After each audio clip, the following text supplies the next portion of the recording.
Welcome to the Darkstream, Vox Day, voxday.net, and unauthorized.tv. Probably not going to go too long tonight. As you can possibly hear, my voice is still a little bit shot. I'm feeling fine. Actually played soccer yesterday, but as a result, I'm now absolutely exhausted and still kind of getting back to where we are. I am now multitasking in a way that you would not believe possible. While I am sitting here talking to you, I am simultaneously writing a novel with the legend, and we're doing an experiment because, as it probably doesn't surprise you to know, the legend has lots of comic scripts, some of which are surprisingly long. And so we decided, you know what, let's see how well we can transform something from use AI to transform a comic book into a novel. Because why not? We don't know if it'll be any good. You know, we have no idea. But that's why you try these things. So anyhow, it'll be interesting to see how that comes out, and interesting to see if it's of a genuine quality worth releasing. You know, the response to Death in the Place of the Skull, which was the short story I posted on Good Friday, was very well received, and I think the rest of Death and the Devil will be similarly well received. I've been making good progress on Tempest Aludum, or Tempest Occultum. That's actually up to 50,000 words already. Because it's an Umberto Eco style novel, of course, it's going to need to be about 200,000. But I've gone over all of the first 10 chapters, and what I've been doing there is instead of plunging ahead with the AI, I go chapter by chapter, polish up the chapter, upload that, and then go on from there. It's necessary because otherwise it can lead you off into, you know, various rabbit holes that are not productive for the book. So I don't know if you've been reading it or not, but if you have, you know, you can see that it's a pretty good story, and I guarantee you the plot is going to be phenomenal. The plot's not AI, the plot's all me, right? And so you know, it's already pretty out there, but there's definitely going to be some interesting twists. So, and as far as this experiment that Chuck and I are doing, we'll find out. I mean, you know, we have absolutely no idea how well it's going to work, and because, you know, this one I just thought, you know what, let's make it difficult. Let's not make it short. Let's go ahead and say, yeah, you know, we're not talking like a little like his Conan style novels. We're talking about a full-blown longer one, actually longer than a number of his Levon Cade novels, just to see if it's possible. So a lot going on, both in the world and in our community. Trump is talking about a deal being close. I think that's totally absurd. I think it's just rhetoric setting up for Ukraine, specifically Zelensky and the Kiev regime, getting blamed for sabotaging the deal, turning it down. I don't think Russia actually wants to do any sort of deal that the U.S. is willing to publicly sign up for. The deal that Trump was pushing is the kind of deal that probably could have been done back in 2023 after the Ukrainian offensive, the initial one, not the Kursk offensive, but the one before that. Back then, I think that the Russians probably would have settled for what they're being offered. Now there's no reason for them to, because they've already got it. They've got like more than 90% on average of those 4 separatist Novorossian regions, the 4 provinces. So they're going to want to, obtain the rest of that. And the big thing that they want is Odessa. It's a major port. Russia needs it. And so, there's no need. And of course, the main reason is that the Kiev regime will not sign any deal.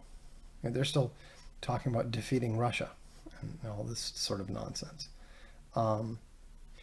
We could go into various conspiracy theories about whether Zelensky is actually just there to make sure lots of Ukrainians die or not. It's possible. But either way, he's not going to accept a deal. So it seems to me that Trump is finally doing what a lot of us hoped he would do back in February, and is just setting himself up with an excuse to walk away. I don't think he needed any excuse. I don't think there was any need to go through any of this showmanship. But Trump's a showman. Trump's a negotiator. Of course he's going to try to negotiate first. But in the end, he's probably just going to walk away. And that's the only thing that is going to force the Ukrainians to surrender, is the realization that they have no more weapons, they have no more money, they have no more support. And yes, I know that the EU is promising them the moon, but there's a huge, huge gap between what the EU diplomats are promising and what the EU, what the European nations are actually delivering. There's a totally absurd piece in the German media this last weekend, and the Ukrainian ambassador was asking for 1/3 of all German defense spending and 1/3 of all existing German weapons stocks to be immediately transferred to Ukrainian control. It's not happening. It's totally absurd, and it wouldn't make a significant difference even if it did. So and now you know why this is not going to be a long stream. In community-related news, we just announced the new history book today, and that is going to be The History of Florence by Niccolo Machiavelli. And we're going to do it, even though it's a history book as opposed to a library book, we're going to produce it as a sort of companion volume to the Discourses on Livy, which has been one of our most popular books. So the cupola from the cathedral that's at the top of the spine, that's going to be on the History of Florence as well. We even found a floor plan that is similar to the one that is on the cover, different Florentine building, but it's very complementary. And so if you're not subscribing to history yet, you might want to seriously consider it just on the basis of that book alone. I also got news, Swiss Family Robinson is just about ready to be bound. The book blocks are done and being shipped to the States for binding.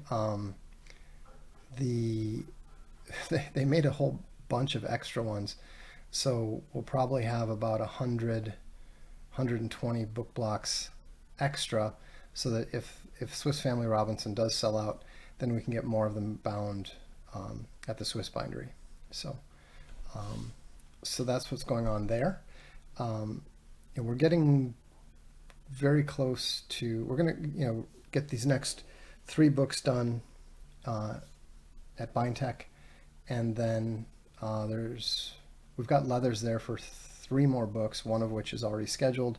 The other 2 we'll see. But we should be going fully online at the Swiss Bindery next month. So we're very, very close as it is. And I'm going to do, once we know what we're doing with the hubs, what I'll probably do is see about setting up a live stream actually at the bindery itself, and that'll give you a chance to see what we're doing and see how it's done. So that's pretty exciting. Good little discussion on Social Galactic today. I mean, obviously I knew what was going to happen. Giuseppe's a friend of mine, so I don't have any problem, addressing his questions and that sort of thing. Nor does he have any problem with my responses to them. Unlike, I don't know, Tom Kratman, the Kurgan is capable of taking criticism, at least of implicit criticism of his implied arguments, and that's the thing. That's the reason that I don't like to discuss these matters with people, is because I have substantial criticisms of the foundations of the belief systems of pretty much everyone who is closest to me.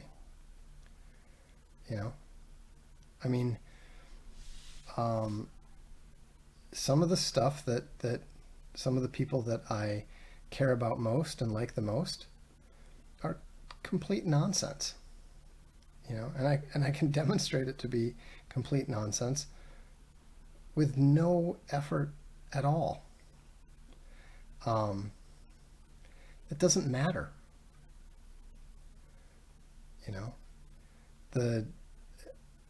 You're going to be judged on your actions, not your theoretical understanding of the universe. I suspect that I have a better understanding than most people do of the way that the universal system is constructed and operates. I don't think that matters at all in any way, shape, or form with regards to sin, morality, salvation, any of those things. It doesn't matter at all. When it talks about, when they talk about faith, hope, and love, the 3 things that matter are faith, hope, and love, and the greatest of these is love. Do you notice it doesn't say intelligence, understanding, and wisdom? Those things are at most blessings. Sometimes it feels like curses. When someone is called a Cassandra, this is not praise. Being a Cassandra and knowing the fate, knowing fate, being able to correctly predict the lines of destiny, that's a tragic figure.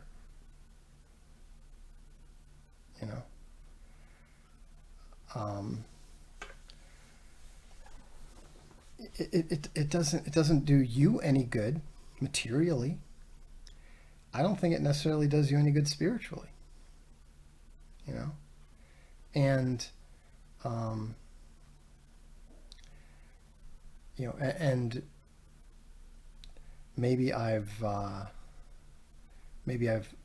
softened with age or something. Doesn't feel like it, to be honest. But what I will say is that I don't enjoy, you know, seeing the light go out in good people's eyes. You know, obviously they believe what they believe because it gives them some sort of comfort, happiness, whatever. It pleases them to believe in that way more than believing in another way. And I don't care if you're a Calvinist who wants to blather on about the 37 different wills of God, a Catholic who wants to quibble about the meaning of infallibility, a Lutheran who wants to debate the pros and cons of infant baptism, a Baptist who wants to, warn you that drinking a beer risks the fires of hell. I mean, in my opinion, it's all nonsense. And what I mean by nonsense is not that it is necessarily, it's not that those beliefs are necessarily negative. Many an alcoholic would have been better off, being raised a dry Baptist.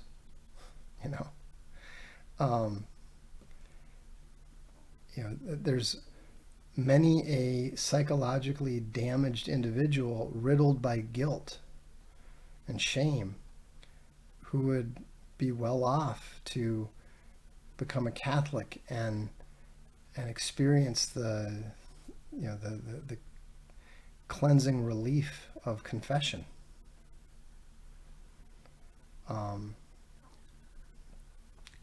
But I am and remain an intellectual, and you can never tell me that 1 + 1 is 4.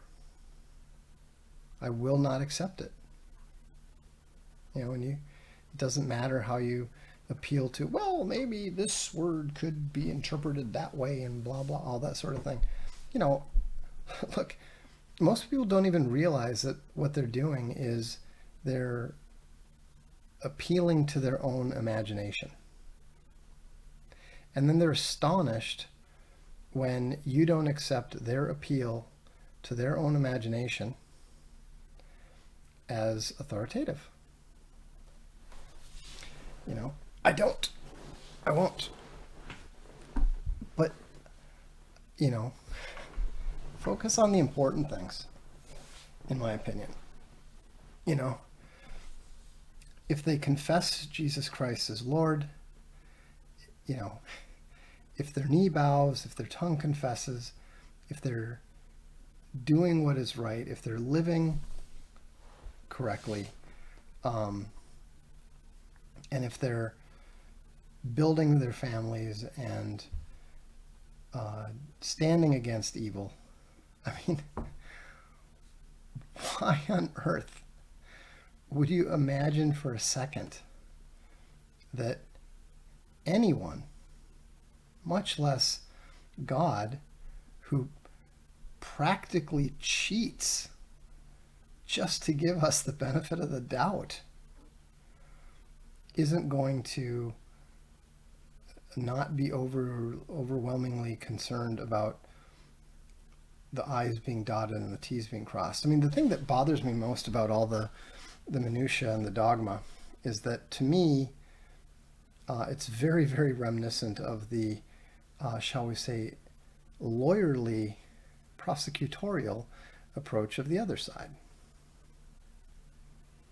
And especially when you're familiar with Jerry Pournell's iron law of bureaucracy, you know how human institutions tend to get converged over time and fail over time.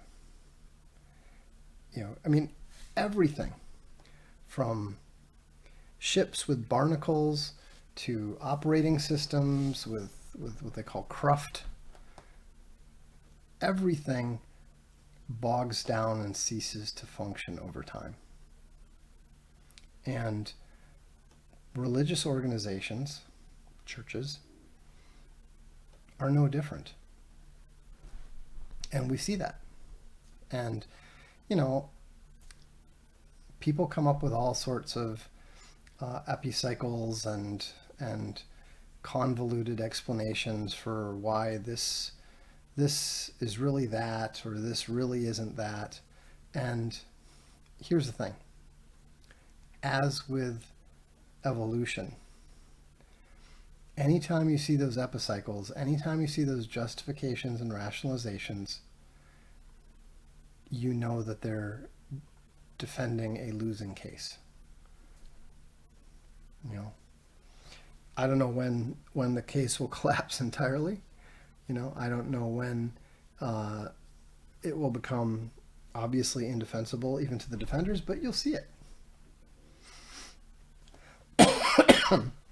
The Gothic architecture and fancy chairs of Catholic extremism should appeal to a proper Dark Lord. It does. It always has. I've always loved the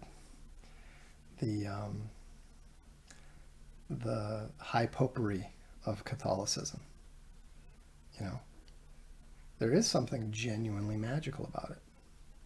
It's not an accident. You know, if you read, how can you read Catherine Kurtz's books, the Derini books, and the Chamber of Caldy books, and not appreciate it? You know, my grandfather was Catholic. The grandfather for whom I'm named. I've never had an issue with Catholicism. I mean, I still identify. If I'm required to name the denominational affiliation that I have, I'm still a Southern Baptist. But when I look at what the Southern Baptist hierarchy has done, they've behaved exactly like the worst of the Vatican II and post-Vatican II Catholic hierarchy. You know, my view is that the enemy hates us all, and so we should be happy to defend our Calvinist brothers, our Catholic brothers, our Lutheran brothers, our Baptist brothers, our Methodist brothers, sisters, and I absolutely will. You know, I mean, generally speaking, that's why I just describe myself as a Christian. And for those who need to get technical about the theology and that sort of thing, and that's fair enough. I'm a public figure. I'm an intellectual. I'm expected to know what I'm talking about. That's why I describe myself as a Nicene Creed Christian.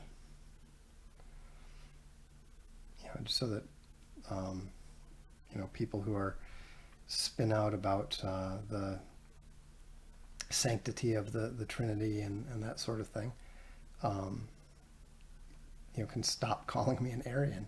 I'm not. You know, I've never ever denied anything about the Holy Spirit. Never once. I personally think that the Holy Spirit is incredibly important to us, because I think that that's how we as Christians, we as the collective church, I think that's how we are kept connected to God. I think that's the mechanism. But am I willing to assert that particular being, that particular mechanism is exactly the same as Jesus Christ? No. You know, I don't even think that it's necessarily correct to say that the Son and the Father are one and the same. Jesus died on the cross. I don't believe that God the Father did. There's a separation. There's a distinction. How can you say that God is eternal and God is unchanging if God died. And now I'm open to the possibility that because we're working with human logic, maybe there is a 6D supernatural logic that transcends it. It's fine. But I don't have that. I don't have access to that. And so I'm not going to pretend to believe anything that I don't believe. You know, I don't believe in the sacred lie. I believe in the necessary lie from time to time, but not the sacred one.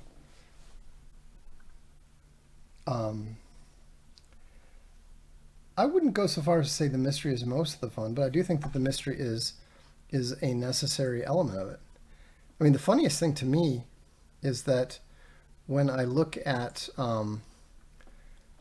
you know, the Catholic, like a lot of the problems that people have with Catholicism is related to the concept of infallibility.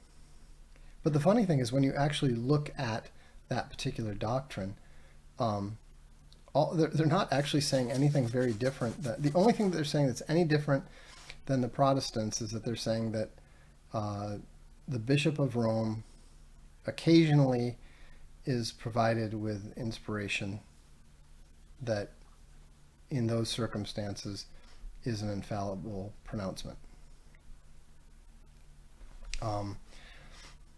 I personally think that that's, given the Holy Spirit, that's possible for anyone. I don't believe it happens very often. You know, I don't believe that we have any any ability whatsoever to determine when it applies and when it doesn't. But in terms of the basic concept itself, I don't have any problem with that. I don't dissent from that in the slightest. I mean, if you believe in the concept of divine intervention, then you know you have to be open to the possibility of it happening at any time. And frankly, it's pretty obvious that God uses anyone. He does not care about crowns and titles and human institutions. At the very least, he's not impressed by them. So, anyhow, that was but I do hope you understand why it's not an area of interest to me.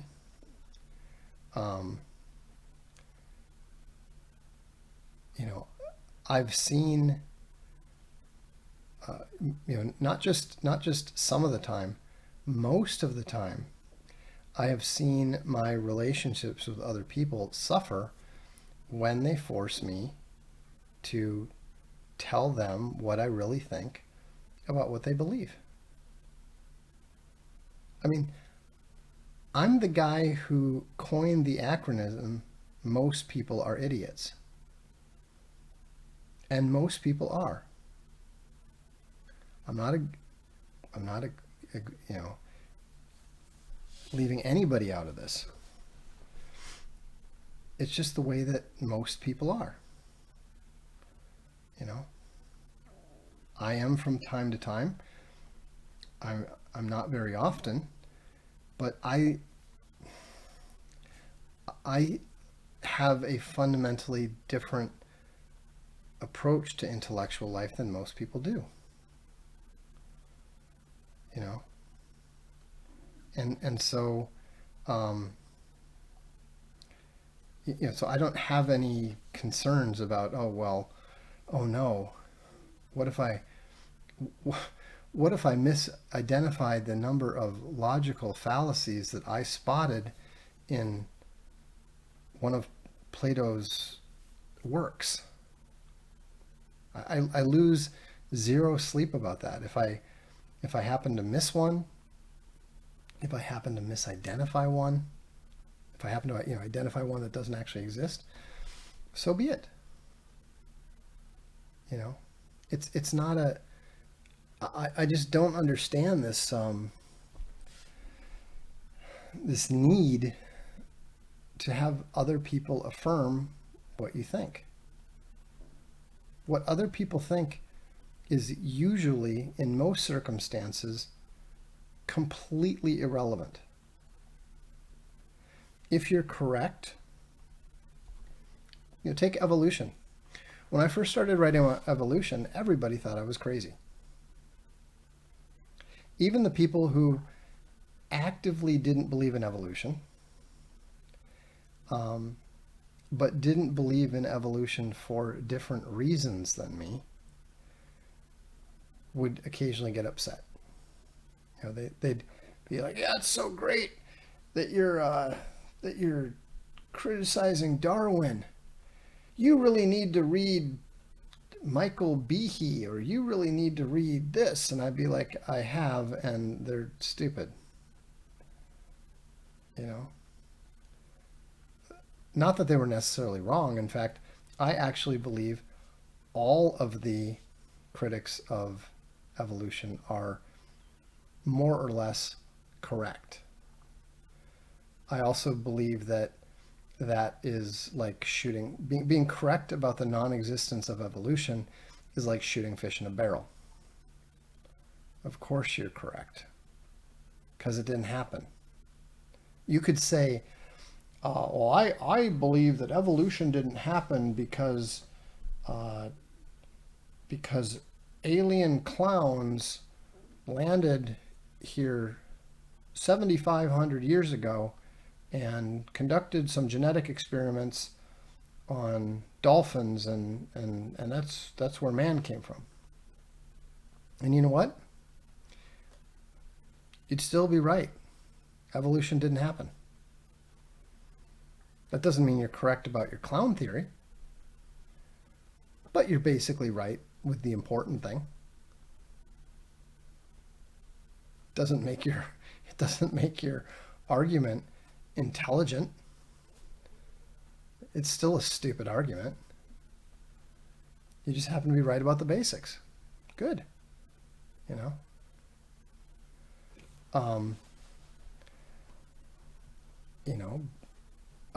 But now it's obvious that the genetic range, just the range in humans who exist today is way too great. It's orders of magnitude too great. And so, that's why I talk about the rock and the hard place. If evolution was happening fast enough to cover these genetic gaps, then it would be like X-Men and we could watch somebody changing in front of us. We don't. They can't. It doesn't work that way. But my point is that at no point in time did it ever occur to me to be concerned about the fact that even the people who agreed with me generally had no understanding, or they were not impressed by what I was saying. They kept encouraging me to drop what I was working on and pay more attention to to existing inferior arguments than developing much stronger, much more devastating arguments completely disproving it. D-Man says, I find more resistance to free trade fallacy now than evolution. Well, because I think that the knowledge is percolating down. I think people have an instinctive understanding, whether they've thought about the matter at all or not. I think they have an instinctive understanding that what we've learned about the vast range of genetics renders the best arguments for evolution totally impossible. Free trade is a little bit more difficult just because there's nothing that they can really latch onto. Most people don't understand anything about economics. They still think that the U.S. is the wealthiest place in the world, blah, blah, blah, because Jeff Bezos can buy sports teams, that means you're better off. There's so many things that are wrong about every aspect of the free trade argument, and yet, it's hard for people to overcome decades of propaganda. That's all it is. What are we doing here? Well, we are still just putting along. Not to the point where it's worth actually taking the time to try to write it. Anyhow, I'm going to stop now because my voice is about to go out completely. But thanks for tuning in. Just a reminder, the new history book is The Florentine Histories, A History of Florence by Niccolo Machiavelli. It's a good book, actually commissioned by Giulio de' Medici. So it's an important book, it's a good book, and Machiavelli's observations are definitely worth learning. So I wish you all a good evening. I'm Vox Day, and this is the Darkstream.